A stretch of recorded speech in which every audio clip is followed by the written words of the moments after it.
ఆత్మసహచరులు chapter 17 గతించిన వారితో Leslie సంభాషణ. Ronnie Hopkins. హోటల్ గదిలో లెస్లీతో మాట్లాడుతున్న యువ రిచర్డ్ను వదిలి బాల్కనీలో నిలుచున్న నా వద్దకు వచ్చాడు నా భర్త రిచర్డ్. మేము తిరిగి కలుసుకోవడం ఎంతో ఆనందంగా ఉంది. మేమిద్దరము కౌగిలించుకుని చాలాసేపు అలా ఉండిపోయాము. మనం కల్పనా ప్రపంచం నుంచి బయటపడటానికి ఈ మారు విమానాన్ని మీరు టేకాఫ్ చేయవచ్చుగా అన్నాను. రిచర్డ్ విమానం థ్రాటిల్ని మనసులో ఊహించుకుంటూ అందుకోబోయాడు. ఏమీ సంభవించలేదు. ఈ చిన్న విషయం అతనికెందుకు సాధ్యపడటం లేదో నాకు అర్థం కావడం లేదు. అతని తలనిండా ఉన్న ఉపాయాలు ఏమైనట్లు? రిచీ, ఇదంతా చాలా సులభం. కేవలం నీ మనసును ఏకాగ్రతం చేయటమే చెప్పాను. ఎలా చేయాలో అతనికి చేసి చూపించాలని మనసులో నా ధ్యాసను థ్రాటిల్పై కేంద్రీకరించి దానిని అందుకుని ముందుకు నెట్టా. వెంటనే మా విమానం ముందుకు కదిలింది. నేను మరోసారి ప్రయత్నిస్తాను అడిగాడు రిచర్డ్. సరే, థ్రాటిల్ని వెనక్కు లాగుతా. ఏకాగ్రతతో మనసును కేంద్రీకరించడం మాత్రం మరవకండి. నేను థ్రాటిల్ని వెనకకు లాగేసరికి విమానం ఇంజన్లో పెద్ద శబ్దం వచ్చి ఒక్కసారిగా అది ఆకాశంలోకి నిటారుగా పైకి లేచి వెంటనే తలక్రిందులుగా క్రిందనున్న సముద్రం వైపు కూలిపోసాగింది. జరిగిన పొరపాటును సరిదిద్దటానికి అతను ప్రయత్నిస్తున్నాడు, కానీ అప్పటికే ఆలస్యం జరిగిపోయింది. అదంతా స్లోమోషన్లో జరుగుతున్నట్టుగా నెమ్మదిగా జరుగుతోంది. మా విమానం నెమ్మదిగా నీట కూలిపోయింది. నీరు కాక్పిట్లోనికి ప్రవేశించగా ఎవరో తెరదించినట్లు కాంతి మసకబారి క్రమంగా చీకటి అలుముకుంది. తిరిగి ప్రపంచం దృగ్గోచరం అయ్యేసరికి అక్కడంతా నీరు ఉంది. రిచర్డ్ నీట మునిగిన విమానం అడుగున వేలాడుతూ వేగంగా శకలాలను తొలగిస్తూ కాక్పిట్లో నుంచి దేనినో బయటకు తీయడానికి తీవ్రంగా శ్రమిస్తున్నాడు. రిచీ, మనకొక తీవ్రమైన సమస్య ఎదురైంది. వెంటనే దాన్ని గురించి చర్చించాలి. ఆ విమానంలో విలువైనవి ఏవీ లేవు. అంతా వ్యర్థ ప్రయాస. ఇటొచ్చేయండి అన్నాను నేను. అయినా అతను వినిపించుకున్నట్టు లేదు. తన పనిలో తాను నిమగ్నమై దేనికోసమో, బహుశా తన పాత ఫ్లయింగ్ జాకెట్ కోసం కాబోలు వెతుకుతున్నాడు. అతని ముఖ కవళికలు అతను తీవ్ర ఆందోళనలో ఉన్నట్లు చెబుతున్నాయి. అతను ఎందుకంత ఆందోళనతో వెతుకుతున్నాడో నాకు వెంటనే అర్థమైంది. అదెంత వింతైన దృశ్యం! అతను కాక్పిట్ నుంచి బయటకు లాగింది అతని ఫ్లయింగ్ జాకెట్ కాదు, నన్ను. అచేతనంగా ఉన్న నా దేహాన్ని నీటిలో తడిసి నా కురులు నీటి తరంగాలతో పాటు తేలియాడుతూ కదులుతున్నాయి. అతను నా దేహాన్ని తన 2 చేతులతో మోస్తూ ఉన్నాడు. అంతలో ఓ చేపలు పట్టే మరపడవ నురగలు కక్కుతూ వచ్చి పక్కగా ఆగింది. అందులోంచి ఒక యువకుడు నడుముకు తాడు కట్టుకుని నీటిలోకి దూకాడు. ఆ క్షణం నా రిచర్డ్ ముఖంలో కనిపించిన ఆవేదన వర్ణనాతీతం. అది చూడలేక నేను తల పక్కకు తిప్పుకోగానే ఒక అద్భుతమైన తేజోవంతమైన కాంతి నా పక్కన విస్తరిస్తూ కనిపించింది. అది క్రమంగా కాంతివంతమైన రహదారిలా అగుపించింది. ఇది రిచర్డ్ ఎప్పుడూ చెబుతూ ఉండే ప్రేతాత్మలను పైలోకాలకు తీసుకువెళ్లే కాంతి మార్గం కాదు కదా? కానీ అది అలాగే అనిపించింది నాకు. ఆ కాంతి సూర్యకాంతికి భిన్నంగా ఉన్నప్పటికీ ఆహ్లాదంగా ఉంది. అది నన్ను ప్రేమతో ఆహ్వానిస్తున్నట్లుగా ఉంది. నీవేమీ కంగారు పడకు అనే మాటలు ఆ కాంతిలో నుంచి ప్రతిధ్వనించాయి. క్రమంగా అందులో నుంచి 2 ఆకారాలు కనిపించి నా వైపుకు రాసాగాయి. అందులో ఒకరు యువకుడు. నాకు బాగా పరిచయం ఉన్నవాడిలాగా ఉన్నాడు. అతను కొంత దూరంలో ఆగిపోయి నా వైపే చూస్తూ నిలబడిపోయాడు. రెండవ ఆకారం ఒక ముసలాయనది. అతను కాస్త పొట్టిగా ఉన్నాడు. అతని నడక నాకు చాలా సుపరిచితమైందే అనిపించింది. హలో లెస్లీ అంటూ పలకరించాడు ఆ ముసలాయన. అతని కంఠం బొంగురుగా ఎన్నో సంవత్సరాలుగా పొగ త్రాగటం వల్ల మారినట్లుగా ఉంది. హే హాప్కిన్స్, నువ్వా అంటూ అతని వైపు వడివడిగా నడిచి చేతులు చాచి అతన్ని కౌగలించుకున్నాను. ఇద్దరి కళ్ళ నుంచి ఆనంద బాష్పాలు రాలాయి. హాప్కిన్స్ నాకు చాలా ఆప్తుడు. అతని వృద్ధాప్యంలో కావలసిన వారెవ్వరూ చేయూతనివ్వకపోతే నేనే అతన్ని చేరదీశాను. మేమిద్దరం దూరంగా జరిగి ఒకరినొకరం చూసుకుంటూ బిగ్గరగా నవ్వసాగాం. డియర్ హాప్కిన్స్, ఇది కళా మాయా? నేను నిజంగా నమ్మలేకపోతున్నాను. నిన్ను తిరిగి కలవటం ఎంత ఆనందంగా ఉంది అన్నాను. అతను 3 ఏళ్ల క్రితం చనిపోయినప్పుడు నేనెంతో కృంగిపోయాను. కానీ ఇప్పుడు అతన్ని తిరిగి కలిసేసరికి నా ఆనందం చెప్పనలవి కావడం లేదు. అతని కళ్ళు ఎప్పటిలా మిలమిలా మెరుస్తూ ఉండగా అతను చిరునవ్వు నవ్వాడు. అతడిని నేను నా సహోదరునిగా స్వీకరిస్తే తాను నన్ను స్వంత చెల్లి కన్నా ఎక్కువగా ప్రేమించేవాడు. నీకింకా ఇదంతా భ్రమగానే ఉందా? ప్రశ్నించాడు. ఆ, నేనింకా విభ్రాంతిలోంచి తేరుకోలేదు. నేను నిన్నెంతగా అభిమానించేదాన్ని. జీవితంలో ఇక ఎప్పుడూ సిగరెట్ కాల్చనని నాకెన్ని మార్లు ప్రమాణం చేసి చెప్పావు. కానీ నిన్ను నీవు నియంత్రించుకోలేకపోయావు. చివరకు ఆ సిగరెట్లే నీకు మృత్యువును తెచ్చిపెట్టాయి. హాప్కిన్స్, నీ వ్యసనం నన్ను చాలా బాధించింది. నిన్ను అభిమానించిన వారికి నీవెంత బాధను పంచి ఇచ్చావు. ఇలాంటి బుద్ధిహీనమైన అల్పకారణం మా నుంచి నిన్ను మరింత త్వరగా వేరు చేయడం ఎంత బాధాకరం.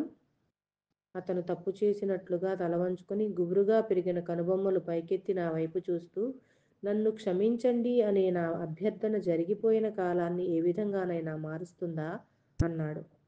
లేదు అంటూ అతనిపై విరుచుకుపడుతూ, హాప్కిన్స్, నీవో మంచి కారణం కోసం లేదా ఓ మంచి పని కోసం చనిపోయి ఉంటే నేను నిన్ను అర్థం చేసుకునేదాన్ని. ఆ విషయం నీకు తెలుసు.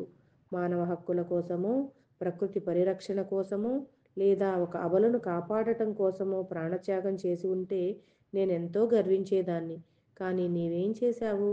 చేసిన ప్రమాణాన్ని తుంగలో తొక్కి తుచ్చమైన పొగ త్రాగే అలవాటుకు నిన్ను నీవు బలి తీసుకున్నావు. ఇంకోసారి ఇలా జరగనివ్వను. నిజం, సత్యప్రమాణంగా అంటూ పళ్ళు బయట పెట్టి ఇకిలించాడు హాప్కిన్స్. సరే, నేను పోయి చాలా కాలం అయినట్టుందా నీకు? అడిగాడు. లేదు, నీవు ఇటీవలే చనిపోయినట్టుంది. అతను నా చేయి పట్టుకుని కాంతి వైపు తిరిగాడు. నేను అతనితో పాటే తిరిగాను. ఇక పద, నాకంటే ముందుగా నీవు కోల్పోయిన వ్యక్తి ఇంకొకరున్నారు. అతన్ని కలుద్దామన్నాడు. అకస్మాత్తుగా నాకు రిచర్డ్ గుర్తుకు రాగా అడుగు ముందుకు పడక స్థాణువైపోయాను. హాప్కిన్స్, నేను రాలేను. నేను తిరిగి వెళ్ళిపోవాలి. నేను రిచర్డ్ ఒక అద్భుత సాహస ప్రయాణం మధ్యలో ఉన్నాము. దాని ద్వారా మేము అనేక విషయాలను నేర్చుకుంటున్నాము. కానీ అర్ధాంతరంగా ఓ ప్రమాదం జరిగింది. నేను అతన్ని వదిలి వెళ్ళేటప్పటికీ అతను అంతులేని దుఃఖంలో ఉన్నాడు. నాకు ఇప్పుడు కర్తవ్యం గుర్తొస్తోంది. నేను వెంటనే అతడిని తిరిగి కలవాలి అన్నాను. లెస్లీ, ఆగు అంటూ నా చేతిని గట్టిగా పట్టుకుంటూ, లెస్లీ, నేను నీతో చాలా చెప్పాలి అన్నాడు హాప్కిన్స్. లేదు, దయచేసి నన్ను వదలండి. మీరు చెప్పేదేమిటో నాకు తెలుసు. మీరు నేను మరణించానని చెప్పబోతున్నారు, అంతే కదా? అతను విచారంగా నవ్వుతూ అవును అని తలాడించాడు. కానీ నేను అతడిని విడిచి ఉండలేను. ఇలా ఉన్నట్టుండి నేను అంతర్ధానమై తిరిగి రాని లోకాలకు వెళ్తే అతను భరించలేడు. ఒకరికొకరు తోడు లేకుండా ఎలా జీవించాలో మాకు తెలియదు. అతను నన్ను అర్థం చేసుకున్నవాడిలా నా వైపు ఆప్యాయంగా చూశాడు. చావు అంటే ఏమిటి? అది ఎలా ఉంటుంది అని మేము ఎన్నో మార్లు చర్చించుకున్నాము. మేము చావుకు ఎప్పుడూ భయపడలేదు, కానీ అది మమ్మల్ని ఇద్దరినీ వేరు చేస్తుందని మాత్రమే భయపడేవారము. ఏదో విధంగా మేమిరువురము కలిసి మరణించాలి అని అనుకునేవారము. కానీ అంతలోనే ఈ దిక్కుమాలిన ప్రమాదం జరిగింది. అసలు ఇది ఎలా సంభవించిందో మాకు తెలియదు, చెప్పాను హాప్కిన్స్తో. విమాన ప్రమాదం అనేది దిక్కుమాలిన సంఘటన మాత్రం కాదు. ప్రతిదానికి ఏదో ఒక కారణం ఉంటుంది అన్నాడు హాప్కిన్స్. సరే, ఆ కారణమేదో నాకు తెలియదు. ఒకవేళ ప్రమాదానికి కారణం నేనే అయినప్పటికీ నేనేవీ పట్టించుకోను. కానీ నేను అతన్ని విడిచి మాత్రం ఉండలేను. అతను ఏదో ఒక విషయం నేర్చుకోవడానికి నీ సాంగత్యం అడ్డు వస్తోందని నీవెప్పుడైనా భావించావా? ఆలోచించు అన్నాడు హాప్కిన్స్. నేను అడ్డుగా తలూపుతూ, అంత ముఖ్యమైన విషయం ఏదీ లేదు. అలాంటిదేదైనా ఉంటే మేము ఇంతకు మునిపే విడిపోయేవారము అన్నాను. ఆ విడిపోవడం అన్నది ఇప్పుడు జరిగింది. నేను దీనికి అంగీకరించను. అంతలోనే మాకు దూరంగా నిలబడ్డ యువకుడు తల వంచుకుని మా వైపు రాసాగాడు. అతడిని చూస్తూ ఉంటే నా మనస్సులో ఏదో తెలియని బాధ మొదలైంది. నేను నిలబడలేకపోతున్నాను. అతను సమీపానికి రాగానే తల ఎత్తి నల్లటి కళ్ళతో నా వైపు చూస్తూ నవ్వాడు. అతని నవ్వు, అతని చూపు నాకు చాలా సుపరిచితమైనవే. ధోని, మా తమ్ముడు, చిన్నప్పుడు వాడిని వదిలి ఉండేదాన్నే కాదు. దుఃఖం ఆపుకోలేక వాడిని గట్టిగా కౌగిలించుకున్నాను. అతను ఒక ప్రమాదంలో తన 17వ ఏట చనిపోయే నాటికి నాకు 20 సంవత్సరాలు. ఆ బాధాకరమైన సంఘటన నాకు 40 సంవత్సరాలు వచ్చేదాకా తీవ్రమైన వేదనకు గురిచేసేది. యువకునిగా నా తమ్ముడు ఎంతో ఆత్మవిశ్వాసంతో జీవిస్తూ ఉండేవాడు. అలాంటి వాడు చనిపోతాడని నేను కలలో కూడా ఊహించలేదు. అతని మరణం నాలో చాలా మార్పును తెచ్చింది. నేను నిరాశావాదిగా మారి నేను చావు కోసం ఎదురు చూసేదానిని. మా ఇద్దరి మధ్య ఎంతటి గాఢమైన అనుబంధం! ఇప్పుడు తిరిగి మేము కలుసుకున్నాం. నాలో ఆనందం ఎంతగానో పొర్లుతోంది. నీలో ఏ మార్పు లేదు, అలాగే ఉన్నావు. ఇంతకాలం గడిచినా నీలో ఎలాంటి మార్పు లేకుండా ఎలా ఉన్నావు? అడిగాను రోనీ వైపు చూస్తూ. ఇలా ఉంటే తప్ప నీవు నన్ను గుర్తుపట్టలేవు అంటూ నవ్వుతూ, ఒకవేళ నేను వయసు మళ్ళిన వ్యక్తి రూపంలోనో మరో రూపంలోనో నీకు కనిపించగలను. అయినా ఇది పరాచికాలాడటానికి సమయం కాదు కదా అన్నాడు. అతను బతికున్న రోజులు గుర్తొస్తున్నాయి. అప్పుడు నాకు అన్నీ సమస్యలే. మా పేదరికాన్ని మేమెప్పుడూ అధిగమించలేమని అతను కృతనిశ్చయంతో ఉండేవాడు. అందుకే ఎంత శ్రమించినా మా పేదరికం పోయేది కాదని అతను ఎల్లప్పుడూ ఆధ్యాత్మిక ధోరణిలో ఉండేవాడు. ఎప్పుడూ నవ్వుతూ నవ్విస్తూ తన కష్టాల్ని మర్చిపోయేవాడు. అంతలేమిలోనూ తాను ఎంతో ఆరోగ్యంగా, అందంగా, అదో రకమైన కళతో వెలిగిపోయేవాడు. అందరూ అతన్ని అమితంగా ప్రేమించేవారు. నాకైతే వాడంటే మరీ ఇష్టం. అమ్మ ఎలా ఉంది? అడిగాడు. నాకు తెలుసు తనకు అన్నీ తెలిసి నన్ను అడుగుతున్నాడని. అమ్మ సమాచారం నా నోటి నుంచి వినాలనే కుతూహలంతో అడుగుతున్నాడు. అమ్మ బాగానే ఉంది, కానీ నీవు లేని లోటు ఇప్పటికీ ఆమెను బాధిస్తూ ఉంది. నీవు పోయి 30 సంవత్సరాలయిందంటే తాను నమ్మలేకపోతోంది. నీకోసం ఒక అద్భుతం వేచి చూస్తోంది, పద అన్నాడు హాప్కిన్స్. అతను ఒక చేయి నా భుజంపైన, రెండవ భుజంపై రోనీ చేయి వేయగా వారి నడుము చుట్టూ నేను చేతులు వేసి ఆనందమైన ఆ దివ్యకాంతిలోకి ప్రవేశించాము. ఈరోజు ఎంతో సుదినం. నా జీవితంలో ఇలాంటి ఆనందాన్ని ఎప్పుడూ అనుభవించలేదు అన్నాను. కాసేపటికి మా ఎదురుగా కనిపించిన దృశ్యం చూసి ఆహా అనుకున్నాను. ఎదురుగా పచ్చికతో నిండిన పర్వతలోయలు, అందులో మెలికలు తిరుగుతూ ప్రవహిస్తున్న నది, వెనుకగా ఏపుగా పెరిగిన అరణ్యాలు, బంగారు రంగుతో ఆ ప్రదేశమంతా ధగధగలాడుతోంది. దూరంగా వెండి కొండల వలె హిమాలయ పర్వత శ్రేణులు. ఇంతటి రమణీయమైన దృశ్యాన్ని నేను ఇంతవరకు చూడలేదు. నీకు ఈ ప్రదేశం బాగా నచ్చినట్లు మాకు తెలుసు. ఇక్కడ కాసేపు కూర్చుని మాట్లాడుకుందామా అన్నాడు హాప్కిన్స్. మేము ఆ పచ్చిక బయల్లో కూర్చున్నాము. ఎన్నో సంవత్సరాల నుంచి నన్ను తొలుస్తున్న ప్రశ్నను అడగాలనుకున్నాను. రోనీ, నీవెందుకు చనిపోయావు? నాకు తెలుసు అది ప్రమాదమని. కానీ ఏ కారణమూ లేకుండా అకస్మాత్తుగా నీవు చనిపోయావా? మనం మన జీవితాలను ఎలా మలుచుకోవచ్చో నేను నేర్చుకుంటున్నాను. కానీ ఇంకో విస్తృతిలో చనిపోవాలని నీవు తీసుకున్న నిర్ణయాన్ని నేనే విధంగా ప్రభావితం చేయలేను. అవును, అదొక దురదృష్టకరమైన ఎంపిక. ఆ జన్మలో నా ప్రారంభ కష్టాలను ఇక నేను ఎన్నటికీ అధిగమించలేనని నాలో బలమైన నమ్మకం ఉండేది. పైకి నేనెంత సరదాగా కనిపించినప్పటికీ నా అంతరంగంలో బాధ ఉండేది. ఆ విషయం ఎవరికి తెలుసు అంటూ తన బాధను కప్పివేస్తూ ఓ నవ్వు నవ్వాడు రోనీ. లేదు, నీలోని బాధను నేను ఊహించేదాన్ని. మేము నిన్నెంత అమితంగా ప్రేమించేవాళ్ళం. అయినా నీవెలా మమ్మల్ని విడిచి వెళ్ళాలనుకున్నావు? ప్రశ్నించా. మీరు నన్ను అభిమానిస్తున్నంతగా నన్ను నేను అభిమానించలేదు. మరొకరిచే ప్రేమించబడటానికి నేను అనర్హుడను. ఒక్క ప్రేమే కాదు, మరేదానిని పొందటానికి నేను అనర్హుడను. కానీ ఇప్పుడు వెనక్కి తిరిగి చూసుకుంటే ఆ జీవితం కూడా చక్కగా సాగేదని తెలిసింది. కానీ ఇలాంటి విశ్లేషణ అప్పుడు చేయలేకపోయాను అంటూ శూన్యంలోకి చూస్తూ, కానీ నేనెప్పుడూ ఆత్మహత్య చేసుకోవాలని ఉందని మీతో చెప్పలేదు. అలాగని బంగారు భవిష్యత్తు కోసం కష్టపడిందీ లేదు. నీలా మంచి జీవితం కోసం పసిగా నేనేనాడూ ప్రయత్నించలేదు అంటూ తలాడిస్తూ, అదో దురదృష్టకరమైన ఎంపిక అన్నాడు. ఇప్పుడు అతను ఎంతో గంభీరంగా మారిపోయాడు. అతనిలో అలాంటి పట్టుదల మునుపు నేనెన్నడూ చూడలేదు.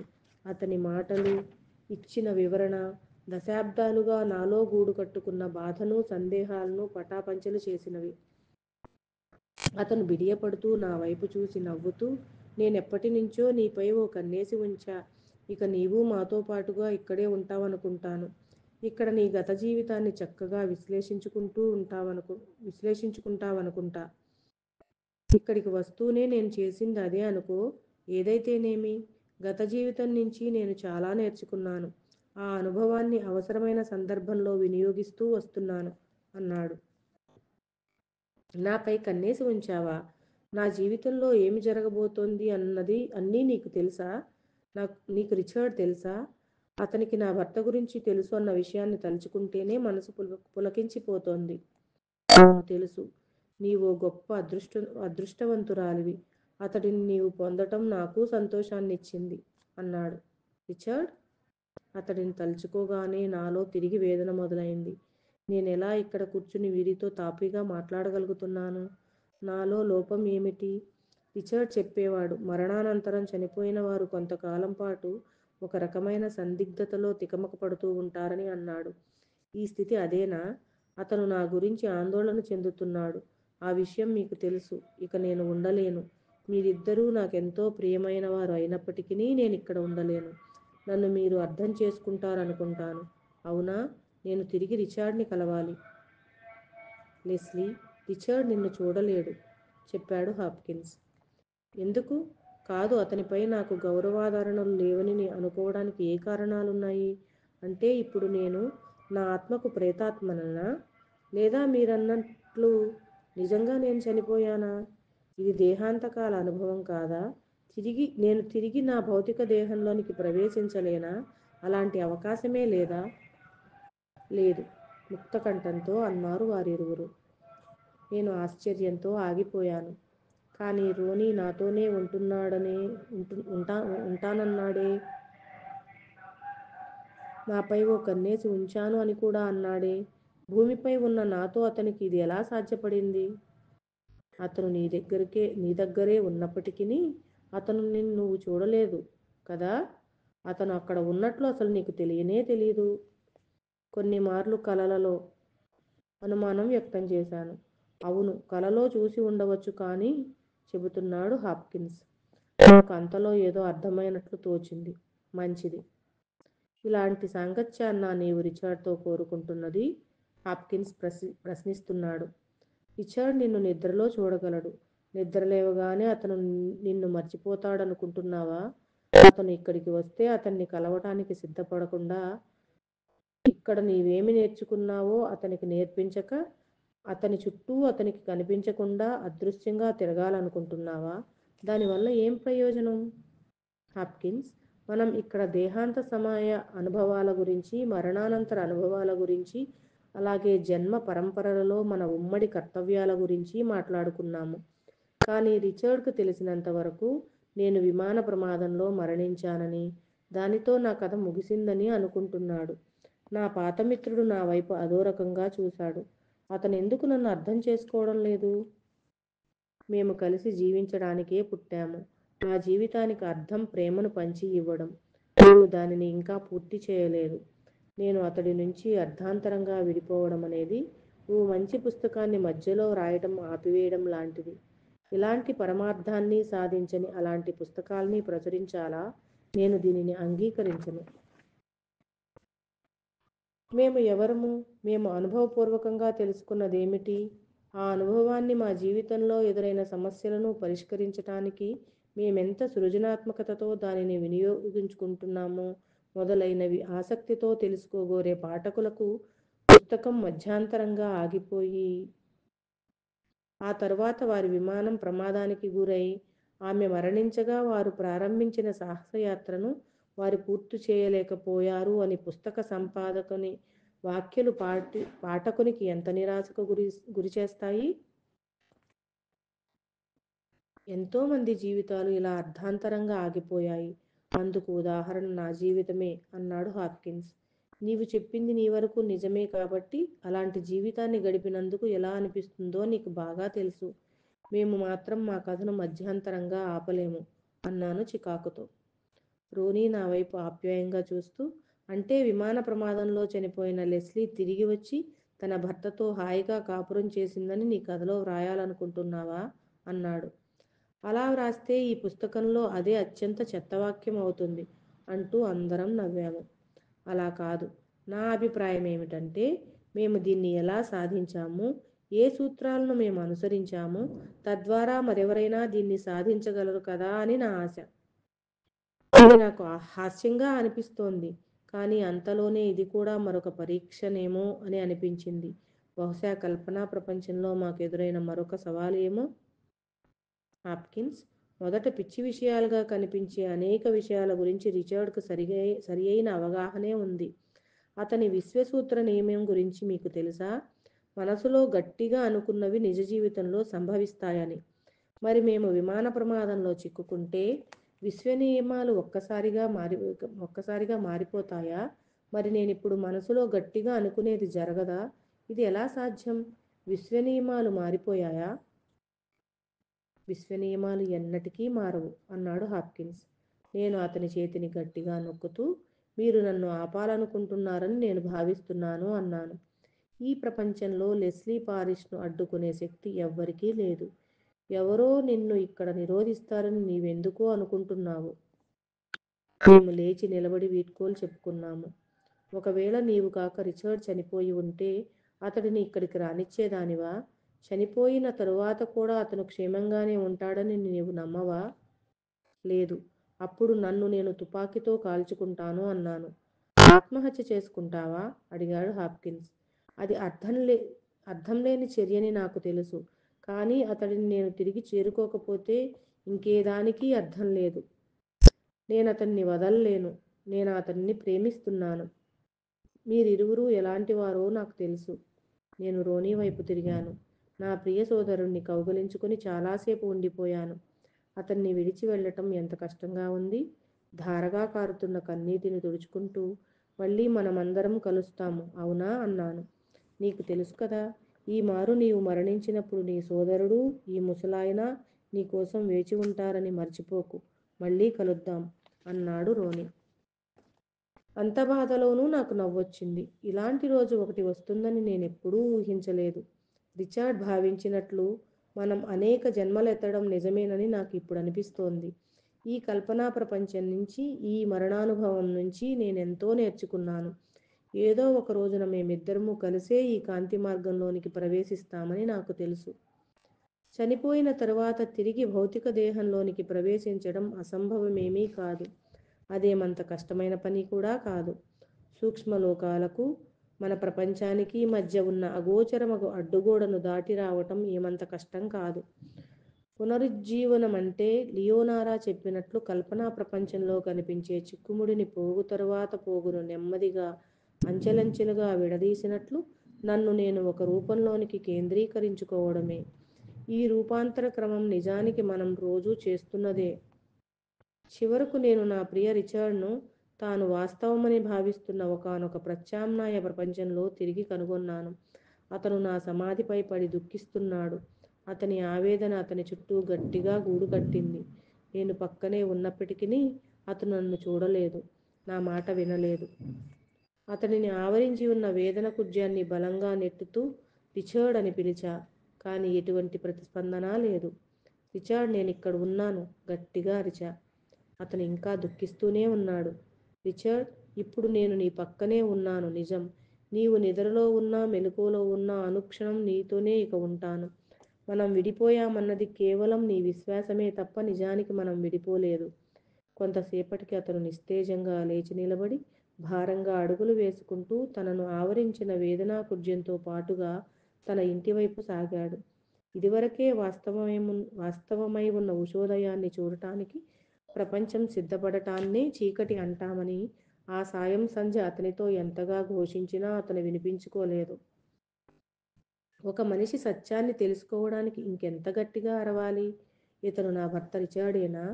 ఆకురాలటం దగ్గర్నుంచి అనంత విశ్వంలో ఒక నక్షత్ర మండలం ఉద్భవించడం వరకు ఏదీ కూడా అకారణంగా జరగదని చెప్పే రిచర్డేనా ఇప్పుడు ఇలా ఆరుబయలు చీకటిలో నేలపై పరుండి దుఃఖిస్తున్నాడు? రిచర్డ్, నీవన్నది సత్యమే. ఇదివరకు నీవు భావించిందంతా నిజమే. విమాన ప్రమాదం కాకతాళీయంగా జరగలేదు. విశ్వచిత్రంలో ఇదీ ఒక భాగమే. మనం తిరిగి కలవడానికి నీకేమి అవసరమో నీకు ఇదివరకే బాగా తెలుసు. గుర్తుందా? నీ మనసును కేంద్రీకరించు అతనితో చెప్పాను. ఏదో స్ఫురించిన వాడిలా తన్ను ఆవరించిన అజ్ఞాన కుజ్యాన్ని బద్దలు చేయటానికా అన్నట్లు పిడికిలి బిగించాడు. మన కథ పూర్తి కాలేదు. మనం అంతం కాలేదు. మనం కలిసి సాధించాల్సింది ఇంకా ఎంతో ఉంది ఈ జీవితంలో. నీవనుకుంటే నీవిప్పుడే మారగలవు. నువ్వు ఈ క్షణమే మారగలవు రిచర్డ్, అతనికి గట్టిగా అరిచి చెప్పాను. అతన్ని ఆవరించిన అజ్ఞాన కుజ్యం బీటలు వారి క్రమంగా శిథిలమవ్వసాగింది.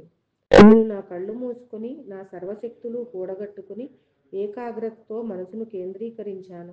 మేమిరువురము చక్కగా ఉన్న మా విమానం కాక్పిట్లో కూర్చుని కల్పనా ప్రపంచంపై పయనిస్తున్నట్లు కనిపించింది. తిరిగి మేము కలిసినట్లు నాలో భావన కలగగా బాధ, వేదన, ఎడబాటు అన్నీ మటుమాయమయ్యాయి. అతనిలోనూ అదే భావన కలిగింది. శక్తినంతా కేంద్రీకరించి థ్రాటిల్ని ముందుకు నెట్టడానికి ప్రయత్నిస్తున్నాడు. అతని కళ్ళు మూసుకుని ఉన్నాయి. అతనిలో ప్రతి అణువు కంపిస్తూ ఆ చిన్ని పరికరంపై కేంద్రీకరింపబడ్డాయి. ఇదివరకు తననెవరో హిప్నటైజ్ చేసినట్లు ఇప్పుడు పూర్తిగా తన సంకల్ప బలంతో ఆ భ్రమలోంచి బయటపడుతున్నాడు. తనలోని లోహ సమాన మిథ్యా విశ్వాసాన్ని పటాపంచలు చేయడానికి తనలోని సర్వశక్తులు కూడగట్టుకుంటున్నాడు. క్రమంగా అతని అపనమ్మకాలు కరిగిపోసాగాయి. నా హృదయం అతని కోసం స్పందిస్తోంది. నా సంకల్ప బలాన్ని కూడా అతని సంకల్ప బలానికి చేర్చా. రిచర్డ్, నేను మరణించలేదు. ఈ క్షణం నేను నీతో పాటే ఉన్నాను. మనం కలిసే ఉన్నాము, విడిపోలేదు. అతనిని ఆవరించిన అదృశ్య కుజ్యం బద్దలవ్వగా విమానం ఇంజన్ పొగతో కాక్పిట్లోని సూచికలు అన్నీ కంపించసాగాయి. అతను ఊపిరి బిగబట్టాడు. అతని మెడపై రక్తనాళాలు ఉబ్బాయి. అతని దవడ కండరం బిగిసింది. తాను ఏదైతే ఇప్పుడు సత్యంగా భావిస్తున్నాడో దానికోసం కుస్తీ పడుతున్నాడు. విమాన ప్రమాదాన్ని తాను వాస్తవమైందిగా స్వీకరించడం లేదు. కంటికి ఎదురుగా కనిపిస్తున్న నా మరణ సాక్ష్యాలను పక్కకు త్రోసి నేను సజీవురాలనుగా గాఢంగా విశ్వసించాడు. రిచర్డ్, దయచేసి ఈ నిజాన్ని నమ్ము. ఇప్పటికీ మనం కలిసే విమానంలో ప్రయాణిస్తున్నాము, గట్టిగా అరిచాను. వెంటనే అతను తన సంకల్ప బలంతో థ్రాటిల్ని ముందుకు లాగగా విమానం రివ్వున గాలిలోకి ఎగిరింది. ఆ క్షణాన అతడిని చూస్తూ ఉంటే ఎంత ఆనందంగా ఉందో నాకు. విమానం సముద్ర అలలను వీడి గాలిలోకి ప్రవేశించి నెమ్మదిగా కళ్ళు తెరిచాడు. లెస్లీ, నీవు తిరిగి బ్రతికావు. మనం కలిసే ఉన్నాము. రిచర్డ్, నా హృదయేశ్వర, నీవే దీనిని సాధించావు. దీనిని సాధించింది నీవే. నేను నిన్ను ప్రేమిస్తున్నాను అంటూ జలజల ఆనంద బాష్పాలు రాలుతుండగా అరిచాను. Thank you.